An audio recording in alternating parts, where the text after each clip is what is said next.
نمازی اور شیطان کا واقعہ۔ ایک شخص اندھیری رات میں فجر کی نماز پڑھنے کے لیے گھر سے نکلا۔ اندھیرے کی وجہ سے اسے ٹھوکر لگ گئی اور وہ منہ کے بل کیچڑ میں گر گیا۔ کیچڑ سے اٹھ کر وہ گھر واپس آیا اور لباس تبدیل کر کے دوبارہ مسجد کی طرف چل دیا۔ ابھی چند قدم ہی چلا تھا کہ دوبارہ اسے ٹھوکر لگی اور وہ دوبارہ کیچڑ میں گر گیا۔ کیچڑ سے اٹھ کر وہ پھر دوبارہ اپنے گھر گیا، لباس بدلا اور مسجد جانے کے لیے دوبارہ گھر سے نکلا۔ جیسے ہی وہ اپنے گھر سے باہر نکلا تو اس کے دروازے پر اسے ایک شخص ملا جو اپنے ہاتھ میں روشن چراغ تھامے ہوئے تھا۔ چراغ والا شخص چپ چاپ نمازی کے آگے مسجد کی طرف چل دیا۔ اس مرتبہ چراغ کی روشنی میں نمازی کو مسجد پہنچنے میں کسی دشواری کا سامنا نہیں کرنا پڑا۔ وہ خیریت سے مسجد پہنچ گیا۔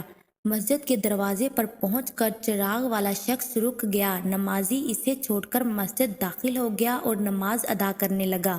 نماز سے فارغ ہو کر وہ مسجد کے باہر آیا تو وہ چراغ والا شخص اس کا انتظار کر رہا تھا تاکہ اس نمازی کو چراغ کی روشنی میں گھر چھوڑ آئے۔ جب نمازی گھر پہنچ گیا تو نمازی نے اجنبی شخص سے پوچھا، آپ کون ہیں؟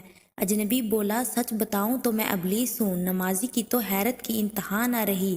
اس اجنبی کی یہ بات سن کر نمازی سوچنے لگا، ابلیس شیطان کیسے مجھے مسجد چھوڑنے آ سکتا ہے؟ اس کا کام تو لوگوں کو بہکانا ہے۔ تو اس شخص نے بڑی حیرت کے ساتھ ابلیس سے پوچھا، تجھے تو میری نماز رہ جانے پہ خوش ہونا چاہیے تھا، مگر تم تو چراغ کی روشنی میں مجھے مسجد تک چھوڑنے آئے۔ ابلیس نے جواب دیا، جب تمہیں پہلی ٹھوکر لگی اور تم لباس تبدیل کر کے مسجد کی طرف پلٹے تو اللہ تعالیٰ نے تیرے سارے گناہ معاف فرما دیے۔